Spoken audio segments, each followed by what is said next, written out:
Este podcast é uma produção Reverber.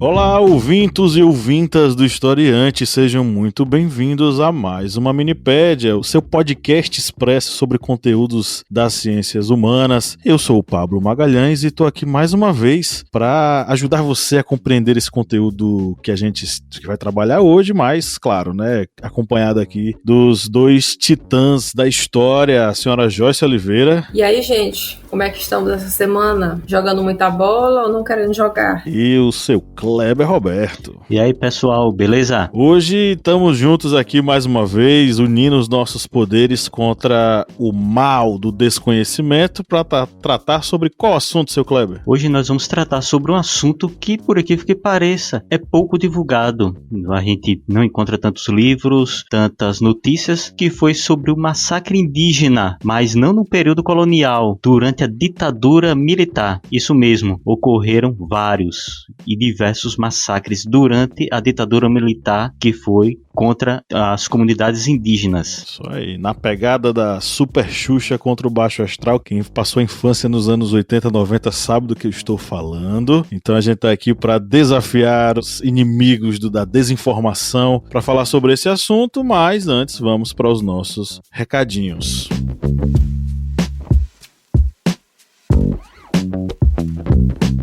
Você sabe que aqui no Historiante a gente produz conteúdo com o coração na mão, pensando no seu bem, né? Seja lá quem você for, a gente não conhece o seu nomezinho, mas a gente gostaria de conhecer você. Claro, né? Você sabe que, se você nos ouve há algum tempo, você sabe que a gente tá com uma pesquisa de opinião e a gente quer que você participe, né? Vá lá, clique aí no link, tá na descrição desse episódio, participe dessa pesquisa, diga quem você é, o que é que você curte, o que é que você não curte, pra gente melhorar aqui enquanto podcast. E, claro, né, além de ouvir os podcasts, você também pode estudar tendo o conteúdo na palma da sua mão através do nosso aplicativo móvel, né, dona Joyce? Pois é, e aí lá no nosso aplicativo, que ele é gratuito para o sistema aí dos celulares Android, infelizmente nós não podemos ainda dispor para os sistemas da Apple, nosso aplicativo, ele ajuda você que é aluno, né, que está se preparando, está estudando, formando conhecimento, você que está se preparando para fazer vestibular também, você é professor que quer pegar um assunto, quer dar uma abordagem legal para o seu aluno, né, para o seu aluno, a gente tem material lá, por exemplo, né, tem uma aula sobre a primeira Revolução Industrial, que é um dos assuntos, né, muito importantes dentro da área do ensino de história. Você vê isso lá, geralmente no 8º ano, e depois você vai ver isso lá no 2º ano do ensino médio também. Isso mesmo, e são aulas em áudio, né? A de Joyce é uma delas, são aulas em formato podcast. Você vai, onde você estiver, você bota o fonezinho de ouvido e vai ouvindo aí a gente falando sobre os assuntos que você mais precisa estudar e ficar por dentro. E rápido, prático, levezinho e de graça. Olha só, mais um conteúdo que a gente faz de graça. Kleber fala aí sobre essa grande rede de história,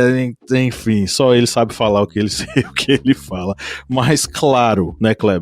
Quem acompanha a gente sabe que é de graça, mas a pessoa pode nos ajudar a produzir esse conteúdo, né? Chegou a hora aqui do jabá e o jabá é comigo. Porque se você... Mr. Bottini! Isso mesmo. Aqui só falta o salário, né, dele. O salário ainda não é compatível, não. Mas se você quiser apoiar o Historiante, que tem aí esse aplicativo, que é gratuito e você pode baixá-lo na sua Play Store. Se você quiser apoiar também com toda a outra rede de informação do Historiante, no site Família de Podcasts, como aqui que temos a Minipédia, também no TV Historiante, o canal no YouTube, nas redes sociais que sempre postamos informações muito úteis para vocês. Vejam aí tantos locais de informações. E se você quiser apoiar esse portal educacional, torne-se um apoiador. Vá lá no nosso Apoia-se. O link é apoia.se/historiante e você pode contribuir. E a partir de R$4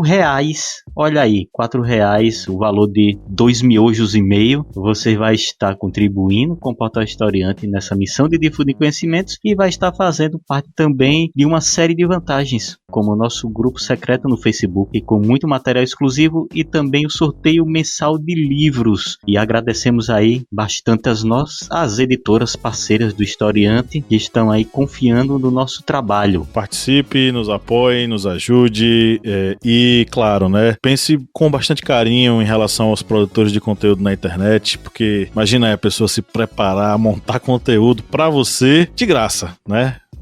Virtualmente. Então, apoie, sempre apoie e, claro, apoie o Historiante, já que você é nosso ouvinte aqui e está curtindo o nosso conteúdo. Vamos para nossa pauta agora.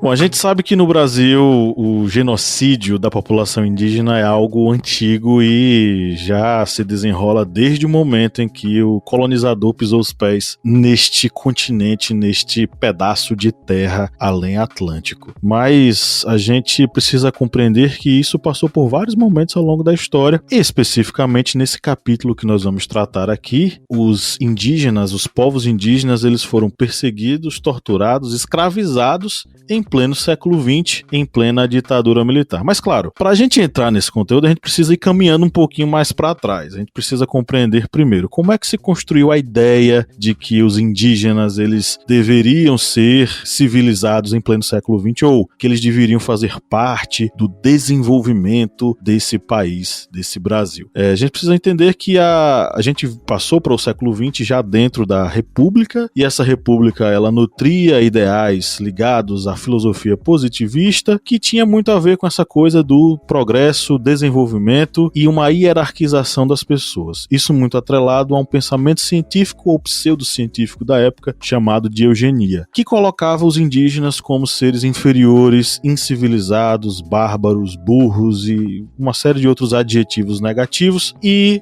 o homem branco como o grande civilizador que poderia trazer para eles esse pouquinho de civilização para que eles pudessem se integrar à sociedade, ao desenvolvimento e ao homem branco. Como se viver em tribos ou como se viver com os seus costumes e suas tradições fosse uma coisa errada. É nesse momento que a gente vai ter um começo de construção de certas políticas públicas voltadas para esses indígenas. Por exemplo, em 1910 que a gente vai ter a criação do Serviço de Proteção ao Indígena, criado ali ainda no contexto do Marechal Rondon, o famoso Marechal Rondon. Mas esse serviço ele não foi criado porque o Marechal Rondon ele era compadecido dos indígenas, né? Mas porque ele acreditava de fato que esses indígenas precisavam ser integrados pelo homem branco à civilização. E o Serviço de Proteção Indígena vai trabalhar em cima dessa perspectiva, integrar os indígenas. E aí é importante que a gente tenha um entendimento do que é esse discurso de integração. Esse discurso que vai, e a prática, que no caso é uma prática violenta, genocida, ela não entende a diferença do outro, né? Que em antropologia a gente chama com o conceito de alteridade. O discurso de integrar os indígenas à sociedade não leva em consideração as diferenciações políticas, sociais, econômicas e culturais desses grupos em relação à sociedade, que é a sociedade do branco. E aí colocando aqui que o branco é todo não indígena, né? Não necessariamente essa classificação tem a ver com o fenótipo da pessoa. E esse discurso da integração, ele é tomado na ditadura militar justamente pelo viés com que essa forma de governo encarava todos aqueles que não estavam de acordo com a sua visão de mundo, com o que eles defendiam. Então, o discurso da integração, né, nesse período da ditadura, na verdade, ele baseava as práticas de violência, né, tortura, assassinato, a questão da invasão dos territórios dessas populações. É uma palavrinha, né, que a gente está usando, já foi usado 2 vezes, essa questão da integração. Isso daí que foi utilizado como um dos pretextos para se tomar posse à força das terras indígenas, que um dos planos foi o Plano de Integração Nacional, o PIN, que foi decretado pelo general Emílio Garrastazu Médici, aí já ali dentro da ditadura militar. E esse plano, ele tinha tanto a intenção de uma expansão de obras, de grandes obras, estamos aí falando, por exemplo, da Transamazônica, que seria aquela rodovia que iria integrar os rincões, as áreas isoladas do Brasil aos grandes centros, e que na verdade só foi um consumo imenso de dinheiro, de vários danos ambientais e também de danos e também uma prática genocida contra as comunidades indígenas que iriam, digamos, bote aí entre aspas, interromper esse progresso nacional, que não era questão de um progresso nacional, era só mesmo uma disputa por interesses, ou seja, se as comunidades indígenas tinham suas terras e essas terras pudessem ter algum valor mineral, o governo iria usar vários pretextos para desocupar, ou seja, para perseguir essas comunidades indígenas, assim como ocorreu, por exemplo, com o Aimirim Atroari, que foi uma das comunidades indígenas que foram atacadas pelos governos militares. E essas ofensivas, elas não eram somente, digamos, com o uso de força militar com tiros, com o uso de armas de fogo, mas desde armas químicas a armas biológicas eram utilizados contra essas comunidades. E tudo isso com a intenção de fazer uma limpeza étnica, ou seja, eliminar uma etnia, ou seja, as comunidades indígenas, nessa intenção, como já dito anteriormente, de uma integração, de um progresso, mas um progresso à custa do sangue e do genocídio de muitas pessoas.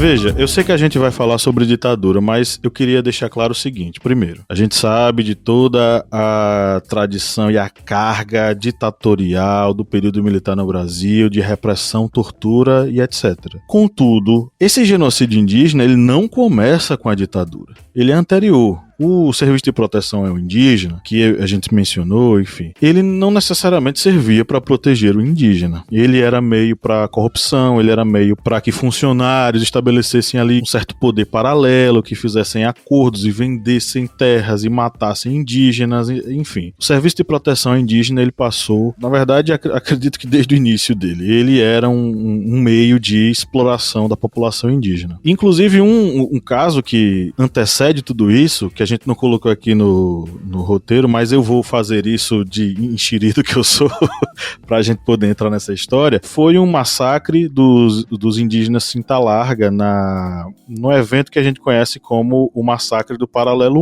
11, que de certo modo ele virou uma espécie de, ele revela na verdade uma espécie de modus operandi do SPI e futuramente da ditadura nas regiões indígenas mais remotas. O que foi que aconteceu lá? Aconteceu que os caras tinham interesse na região onde os indígenas habitavam, eles passaram a agir de uma forma para que matasse aquela população. De que modo? Jogando brinquedos infectados com varíola, fazendo incursões violentas, jogando substâncias químicas para matá-los, e mesmo confronto direto, chegando lá e matando e torturando os indígenas. Isso tudo vai acabar e o SPI vai acabar dando lugar à FUNAI com o chamado Relatório Figueiredo. O Relatório Figueiredo vai revelar todas essas histórias. Estupros, mortes, extermínios, chacinas, enfim, uma série de coisas que vão ser praticadas pelo Serviço de Proteção Indígena, pelos latifundiários ali daquela região, enfim, o homem branco. Vão exterminar praticamente todas essas populações. E aí a gente vai ter a sementezinha daquilo que vai acontecer na ditadura militar. E aí a gente vai entrar, sim, naquilo que vai acontecer. Porque a ditadura militar, ela vai sistematizar a destruição dessas tribos. Aí, né,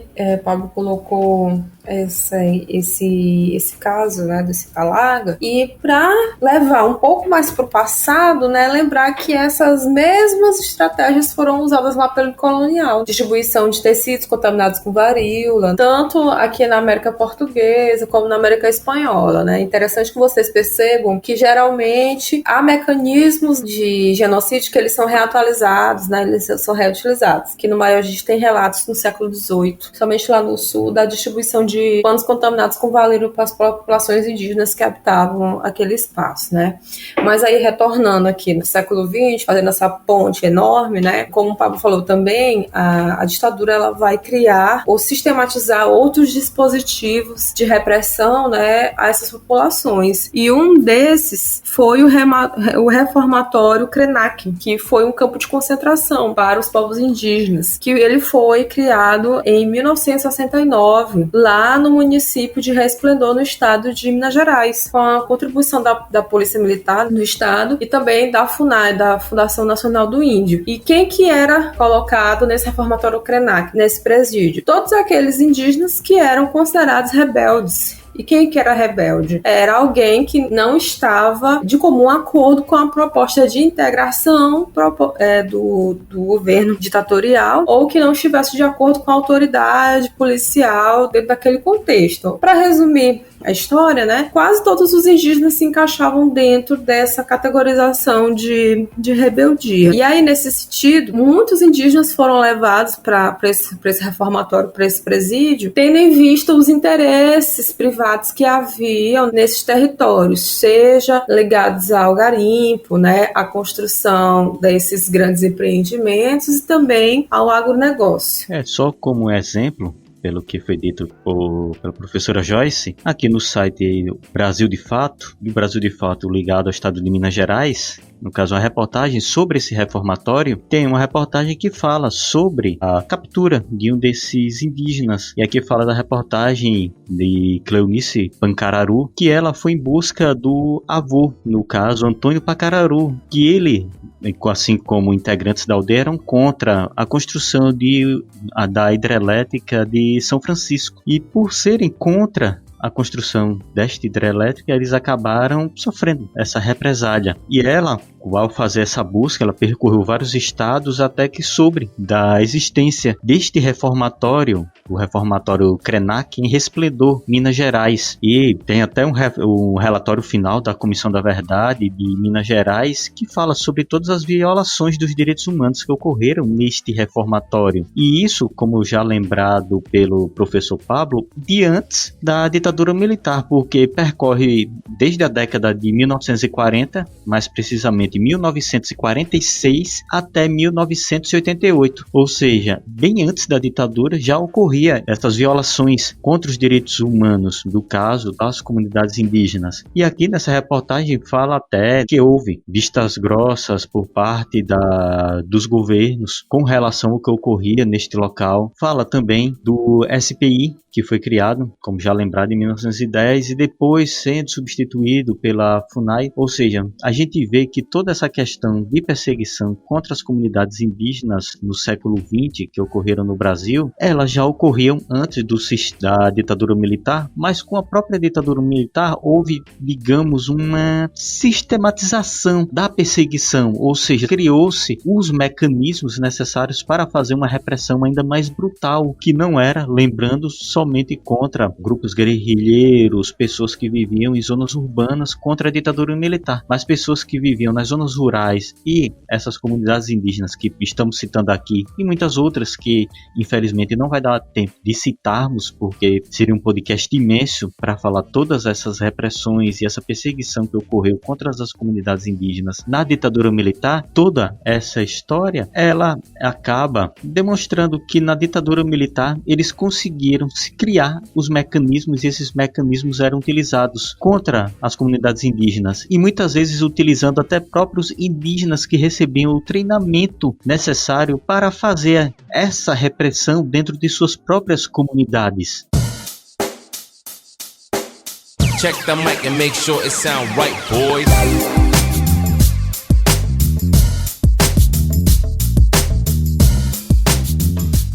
É a ideia de que você vai colocar o próprio cidadão para oprimir seu próprio povo, que é o que se faz hoje em dia, por exemplo, com as polícias. O que é a polícia militar? A gente viu um exemplo desse, os dois caras miraram cada um no olho de um manifestante que estava nas ruas nesse sábado. Mirou no olho, não mirou na perna, não mirou no pé, para imobilizar, né, como seria, entre aspas, o certo. Mirou no olho, para matar, para ferir, para deixar uma coisa com uma sequela eterna. Então, essa formação, que é a guarda rural indígena, né, que você está falando, vai trabalhar com a ideia de que o próprio indígena vai fazer isso. Tem as fotos, né, as famosas fotos do evento que teve para comemorar a formação dos indígenas na primeira turma dessa guarda rural em 1970, e aparece lá 2 indígenas formados, né, nessa turma, carregando num pau de arara um indígena, para demonstrar o que eles tinham aprendido com a ditadura, né? Então, se você for pegar aí esses exemplos que a gente separou, tanto o reformatório Krenak, que servia para punir, para torturar os indígenas colocados como, subversivos, marginalizados, os marginais indígenas. Tanto esse reformatório quanto a formação dessa guarda rural indígena, eles são 2 exemplos de como a ditadura, ela tanto repreendeu quanto formou próprios indígenas para repreender a população indígena ali naquela região. O que aconteceu lá com os Atroari, com os Waimirim, foi muito parecido com o que aconteceu com os índios Cinta Larga, porque no relato que a gente tem aqui, tem o registro de um ataque que aconteceu no meio-dia, né? Um avião chegou, aí todo mundo foi ver o que era, e o avião começou a jogar um pó na população. Isso foi em 1974, na margem do rio Alalaú. O avião passou jogando um pó, todo mundo tava lá no pátio da aldeia e tal, e aí quem era atingido pelo pó morria. Esse relato é de um indigenista, né, do Egídio Chouade, um dos fundadores do Conselho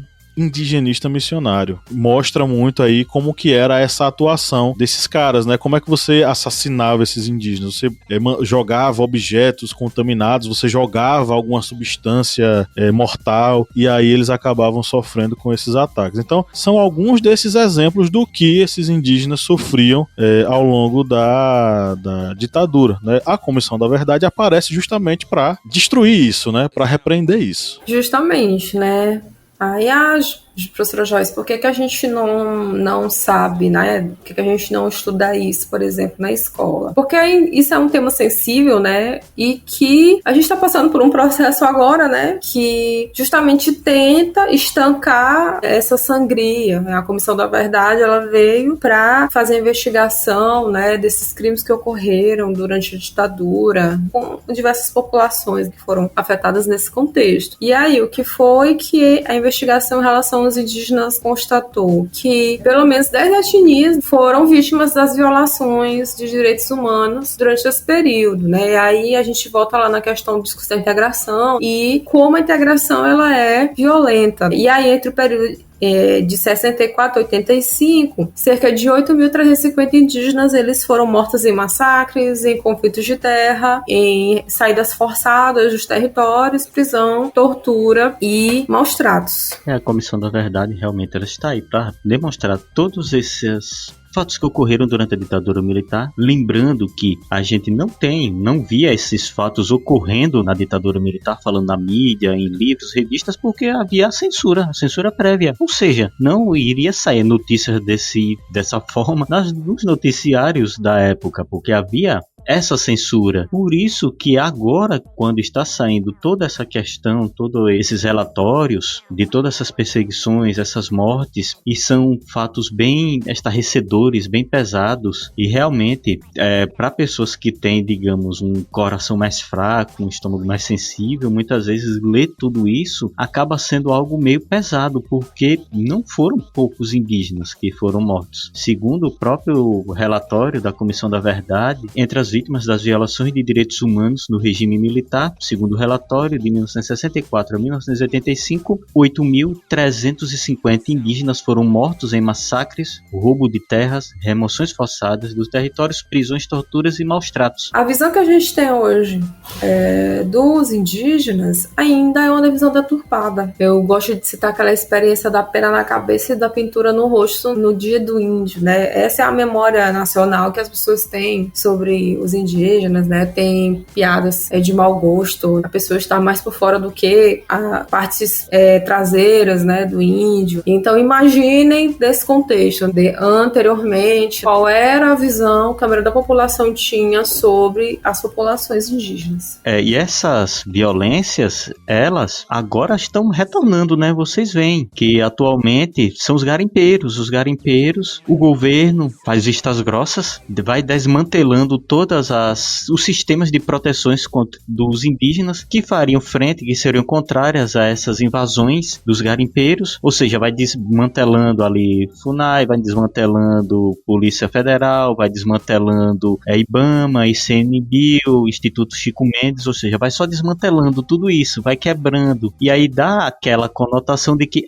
não, o Instituto ainda funciona, tá aqui, ó, o nome na fachada, funciona, mas por dentro sabemos que, infelizmente, há o sucateamento desses órgãos que poderiam reprimir esses ataques. Atualmente mesmo, são os indígenas das terras Yanomami que estão sofrendo com ataques de garimpeiros e que passam de 10 dias de ataques. Segundo aqui até informações que estão em vários sites, que vai do G1, a Agência Brasil, Brasil de Fato, ou seja, vários sites estão repassando essas informações. E até mesmo houve envio da Polícia Federal para essas terras, mas a gente sabe que, infelizmente, esses órgãos que poderiam reprimir os garimpeiros, eles estão sendo sucateados. E, novamente, aquela situação dos indígenas estão ficando à mercê dos poderosos.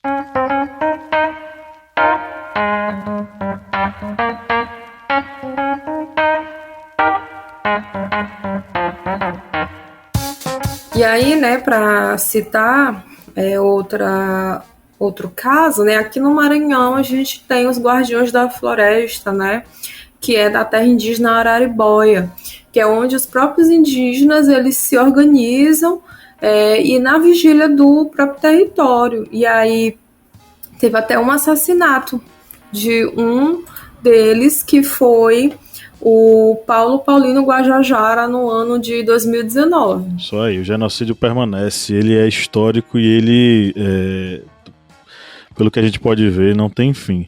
Só para vocês terem uma ideia, queridos ouvintes, quando a estimativa de população indígena na chegada do europeu aqui era de 3 milhões de indígenas no território brasileiro, isso segundo dados da FUNAI. Hoje, segundo o último censo que foi feito em 2010 ainda, a população indígena ela tem algo em torno aí de 817.900 pessoas. E vale também falar isso para desmistificar uma questão. Dizem que, porque aqui no Brasil não foi que nem nos Estados Unidos, a gente tratou bem os indígenas. Gente, esse dado mostra que os indígenas foram sim massacrados em nosso país. E massacrados tanto quanto o que aconteceu nos Estados Unidos. Claro que o nível que chegou lá nos Estados Unidos foi um nível abissal, a ponto de hoje pequeniníssimos núcleos indígenas tenham sobrevivido. Coisa que a gente aqui no Brasil, pelo menos nisso, a gente está melhor do que eles lá. Enfim, gente, chegamos ao final dessa gravação maravilhosa. Apareceu aqui uma mensagem invalid. Eu espero que não tenha dado erro aqui na gravação.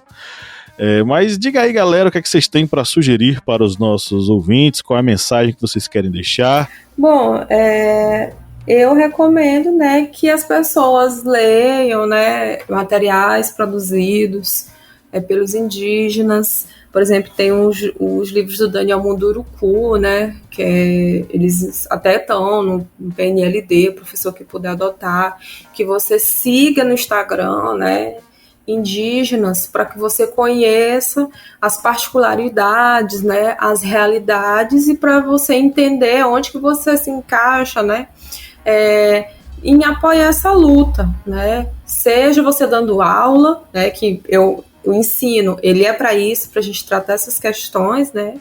E para que você conheça para além do que a gente sabe, né? Que é aquela coisa da pintura e da pena no meio da cabeça do dia 19 de abril, que aquilo ali é terrível. Para vocês ouvintes, vou deixar aqui para vocês maratonarem aqui no Historiante, porque nós temos também 2 outros podcasts. Vocês vão descer aí na barra de rolagem do seu app de podcasts, ou então no site Historiante, que você também pode ouvir o nosso material. Você vai descer aí na barra de rolagem até ali o finalzinho de abril, onde temos um podcast sobre a Guerra dos Bárbaros, que foi o período de ataques de ofensivas durante o Brasil colonial contra as comunidades indígenas no interior do Brasil. E logo na sequência, 3 dias antes, tivemos um podcast com a resistência dos povos indígenas, que aí foi a mesa redonda do podcast. E indico para vocês esses 2 programas, mas você faz uma pequena maratona no Historiante sobre essa temática das comunidades indígenas. É isso aí. Eu vou rapidamente dizer para vocês lerem Ailton Krenak, algum dos livros dele. Eu li recentemente A Vida Não é Útil, do Companhia das Letras, então sugiro que você leia também. Ailton Krenak talvez seja o maior pensador indígena da atualidade. E é isso, um grande abraço e até a próxima Minipédia. Até, gente. Até semana que vem. Valeu, pessoal. Até mais.